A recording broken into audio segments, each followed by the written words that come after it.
I feel like I just sounded like Una at the CodeX Cantina. Killing the child within you to become the adult that you have to be. Was I channeling my inner Una? What's going on, everybody? How y'all doing out there? I hope this video is finding you well. If you are new to this channel, my name is Andrew, and this is the last of these little reaction videos that I have been making over these writing advice videos I made when I was much younger than I am now. This has been kind of a crazy month here for me on YouTube with lots of these kind of reactions and self-reflections and all this crazy stuff. There's been laughter, there's been tears, but I finished my Nano 2020 book. I finished going through my blog. Now it's time to finish going through these old writing videos and move on to some much different and much more exciting content. So I don't even want to waste any time. Without further ado, let's just get right on in.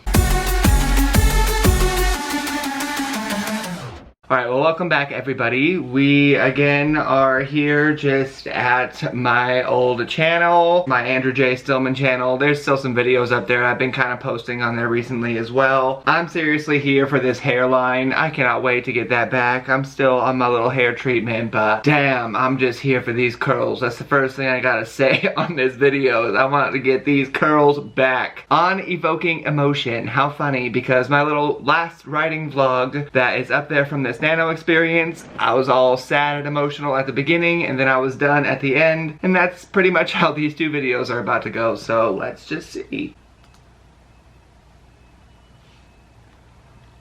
That's how I feel. Oh, that's how I feel, okay. Okay. It's day 9 of Nano. Okay. I'm very, very tired. This is the first day that I've taken off. I think back already, it's these last 9 days have been pretty crazy. And then the last couple of videos that I've made, only two, the first two I guess. I mean, I tried to keep them light and funny. I heard that my almost 8-month-year-old nephew laughed at my 8-month-year-old. Okay. my horse's names last week, so that's always nice to hear. But that was all at the beginning of this process, when things were still kind of, I guess, light and fun. If anyone knows anything about this book, aka anyone who's my friend, you know that it's gonna be a sad book. The first book dealt with anger and, I don't know, kind of some resentment, but not so much yet. We don't have time to watch this at normal speed. Get to the point. One who's my friend. You know that it's gonna be a sad book. The first book dealt with anger and, I don't know, kind of some resentment, but not so much yet until later on in the series. But it dealt with a lot of anger and a lot of coming into adulthood, I guess. And that's really what these powers that I'm writing about are representing, at least in my mind. They're really, I see them as killing the child that was within you to become the adult that you were supposed to be. And I feel like I just sounded like Una at the CodeX Cantina. Killing the child within you to become the adult that you have to be is how I look at these powers. Was I channeling my inner Una? Una is so smart. That's why, you know, I shoot for the 24, 25-year-olds who are kind of in the same boat as me. Because I think that that can be a really overwhelming process for people in general. I know I was one of them. I still am. I guess I mean, we're all kind of works in progress. No one's really perfect. So this book has kind of... Okay, alright, 2014 Andrew. You started out awkward as hell, but I'm here for you here at the end. Stark contrast to that anger and to that rage that really fueled Donovan and Drew in the first book. And this deals a lot more with depression and loneliness and sadness and fear and isolation. And I've talked about that a little bit, but when I started this at the beginning of the month, well, when I started this book in general, I never really realized how intense it was going to get. It's really raw and it's really real, this book, to me at least, because these are feelings that I'm no stranger to. I've definitely been suicidal. Still not, wait, hold on. I'm gonna slow this down. Maybe 1.5 is too fast. Let's do 1.25. And it's really real, this book, to me at least. Because these are feelings that I'm no stranger to. I've definitely been suicidal before. I've definitely been depressed before. I mean, right now I currently live alone, and at first that was quite an adjustment, living in my own isolation from the rest of the world. And You didn't even know what was about to happen in 2020. Oh my god. And this story has really taken a different turn than I really thought it was going to. My whole life, this title, Tides of Darkness, has been in my head, and I feel like I've always been working toward it ever since I was 8. That was the first time I tried to write a book, and that was the first time Tides of Darkness came to my head. Hey, I have that. I've shown that. I'm not gonna go look for it right now, but I have shown the little floppy disk of that because I still have that. So 2nd grade, Forbidden Fire. Maybe look a little bit familiar. Tides of Darkness. That is the 2nd book for this series here that no one has ever read. So apparently that one stuck around with me for a while.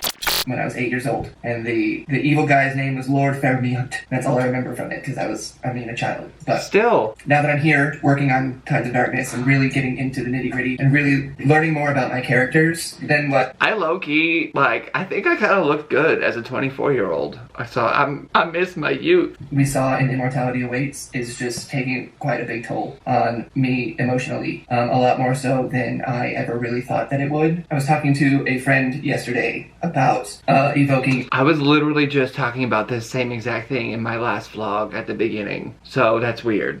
Emotion, which obviously is something that most writers should at least strive for, because you really want the people who read your books to feel the emotions that fuel your characters and the thoughts that control them, and they have to all make sense and they have to all work together. And there's a difference really between being part of the audience and being part of the creation. And I think that in particular is a lesson that I'm learning a lot with this NaNoWriMo. I mean, in the first book, everything was just really introductory. Everything was just, I had to get it out of the way. I needed to get the story set up to take it off. The first book is just, I think about it as, if you look at the whole series as a roller coaster, book 1 is standing in line and looking at the people who are screaming and wondering if this is really something that you're into or not, and then you get to the front and you strap on. And that's the first book. The second book is the start of the roller coaster. And I think I compare this one in particular to California Adventure at Disneyland, because that roller coaster, you just shoot. As soon as you start, you are gone. There is no holding on whatsoever, and that's kind of what's going to happen in Tides of Darkness. And especially with the name, I'm really starting to learn how dark this book is going to be. This is so weird. It's really interesting, actually, to currently hear myself talk about what this book was meant to be and how I feel about it now. I'm reading this book next month. Side note, spoiler alert for part of my TBR. I'm not reading it alone, and I'm not reading it, I am reading it by choice, but it's not because I was like, oh, I should read this book. It was because I told someone oh, if you buy it, I'll read it with you, thinking, whatever, Jessi at Bookish Mom, you got me. But it's interesting to hear this, I think. For me, at least, as the author, I'm definitely huh, that's interesting. It already really is. It's going to be the darkest in the series. The next one's going to be a lot more adventurous, but this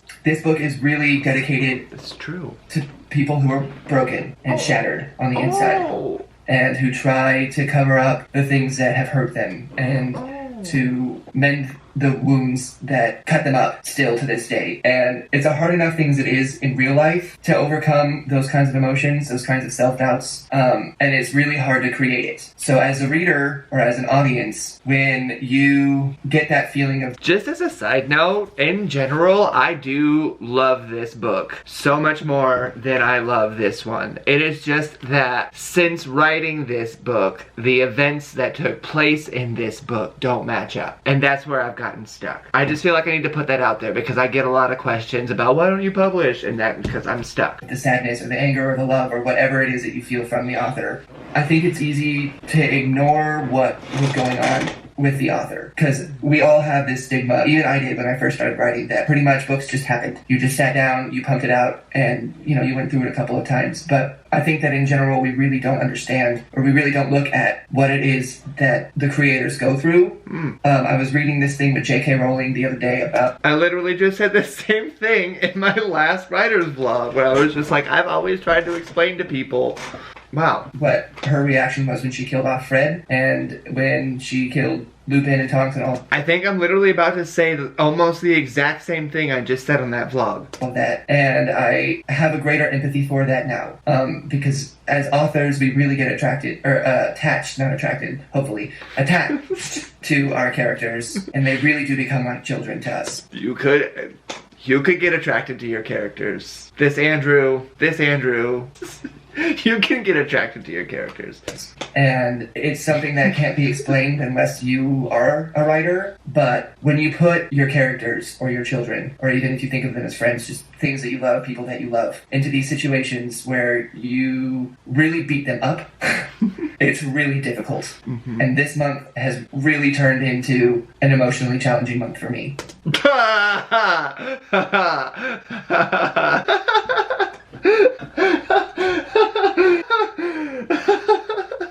Oh, back when I thought that was hard. A lot more so than I ever thought it was going to. And I'm sorry for the somberness of this video. It's definitely not as humorous and lighthearted as the last couple, but if you've read Immortality Awaits, thank you for starting the journey with me. If you haven't, you can wait until Tides of Darkness is out, because it's going to be way better, but... Truth. Wait until it's out. I don't know what to say about that. I'm trying really hard to take everything about this whole entire series seriously. I'm really trying to make these characters relatable and really feel what they're feeling, and the more I get to know them and the more I get into it, the more I realize that they have a dark, dark, dark past, all of them. This is so true. And this, Lezlie, this is what I'm talking about when I say I hear you when you're talking about with the villain and the thing and the that and your ramblings. It's been with me. This is why we're friends right now, because we've already connected, like, somewhere. Maybe? I don't know. We feel the same way about this. To get through it. So, I'm certainly ready for this month to be over. It has been long. I literally cannot believe it is only the 9th. I thought that I was almost done. I'm almost halfway in the book. I'm at about 32,000 words. So it's coming together, but it's only November 9th. So I took today off from writing just to record this video, and it's church. So it's church. I don't know. We'll see. This is going to be a pretty crazy week. I'm trying to record these videos every 3 days, if for nothing else, but to see how much I change. Just when I re-watch these videos. Because the videos... when I re-watch these videos 6 years later to see how much I have changed. That I took in Massachusetts, which are going to be aired soon. No, they never got aired. I really saw the change in who I was when I sat down at the airport and did my first video, and who I was when I landed back. And I feel that already happening in this month, and I feel that already happening with this book, and I'm very interested to see what's going to happen when it's over. But it's only the 9th day, so there's still a lot of time left. But sorry this turned into a ramble. Just that's pretty much how Nano is treating me. And I mean, that's very... wow. When you think about people who write books, don't question how much it hurts them to do certain things. I mean, when we talk about why did you kill these characters, everyone should live, everyone blah, blah, blah. I mean, we have the same thoughts as the authors. And it's just as hard for us to kill them off. Even maybe, harder. And yeah, I wrote my first death scene, by the way. I don't know if that's been obvious out of all of this, but... My most recent writing vlog, I was literally crying at the beginning about killing people. And I hadn't even killed, like, a character. Like, they were just cannibals. So they was just the person that they killed and ate that I was upset about. So it's very different when you're actually, like, attached to who you kill. It's getting kind of morbid. And it's just more of a challenge to separate fantasy world from real world, and fantasy emotions and emotions that are real but not mine into my own, because it affects me so much. So thank you for watching, thank you for listening. I am really, really, really, really excited to share this book when I'm done. It won't be done at the end of the month, obviously, it's just the first draft, but by the time this book is finished, I really think that it's going to be the defining book of my career. I said what? Oh, I said what? I need to rewind and I need to listen to that at a normal speed. I said what? Really, really excited to share this book when I'm done. It won't be done at the end of the month, obviously, it's just the first draft, but by the time this book is finished, I really think that it's going to be the defining book of my career. I said that. I said that. Whoa. I feel that about a different book now.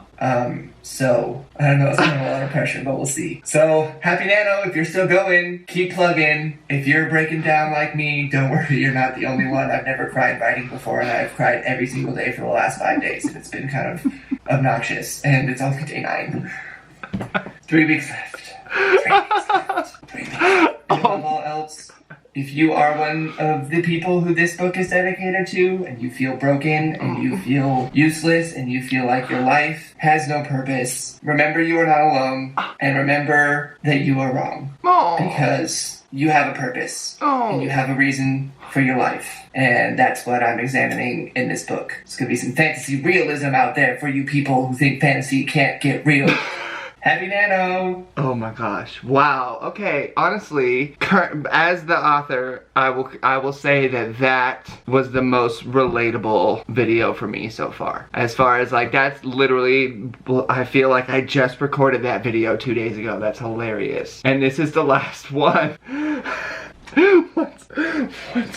What is going on in this video? Why do I look like this? Why is this? Okay, wow, this is hilarious. Okay, we're gonna watch this one at a faster speed too, because I already can't deal. Oh. That is the face that I made and still kind of making because I just hit 50,000 words. Yeah! Today is November 14th. It is obviously day 14 of National Novel Writing Month. And somehow, some way, I don't know how, I look a damn mess in this. I look a hot damn mess. I 100% look like I just woke up and hit 50,000 words. That I was like, oh, that was what I wish writer Andrew could look like now, but I don't have the hair that I had then. I just managed to hit 50,000 words. It's only been 2 weeks. It's only been 2 weeks. It has been a very long 2 weeks. How I did this, I really don't know. It really kind of requires about 4 to 5 hours of writing time a day, which is a lot. But I'm still not done. I still have so much left to do. This draft is really coming together very well, though. I'm really enjoying what I'm writing, and I'm really enjoying how it's going down. It's very emotional, but it's very raw and very real at the same time, and I like that a lot. I'm really excited about getting to the editing stage, and at the beginning of the month, I thought that I wouldn't be able to hold a copy of it until December, because I'm going to order a proof out of CreateSpace when I'm done. But it looks like I might even be able to have that by the end of the month. Yes, I cannot wait, because I need to tear this up, because I need to edit a lot of stuff. A lot of these are desperation words, especially today. I had written the 3,500, because I've been doing desperation words. About 3,500 words a day, so I had written that, and then I realized I was only 2,000 words away from 50,000, and I'm like, I have to. So the last 2,000 words were definitely desperation words that are going to need to be fixed, but I'm really looking forward to that process, because I know what it does, because I saw the transition in Immortality Awaits. But if you're on track, you're about 24,000 words in. If you're not there, don't worry. You can do a lot in a really short amount of time. Trust me, there's still a whole half of a month in front of you. So if you're on track, good job. If you're ahead, high five. If you're not, don't worry. Keep trying, keep going. And as always, thanks for watching, thanks for listening, and I'm really excited to share all this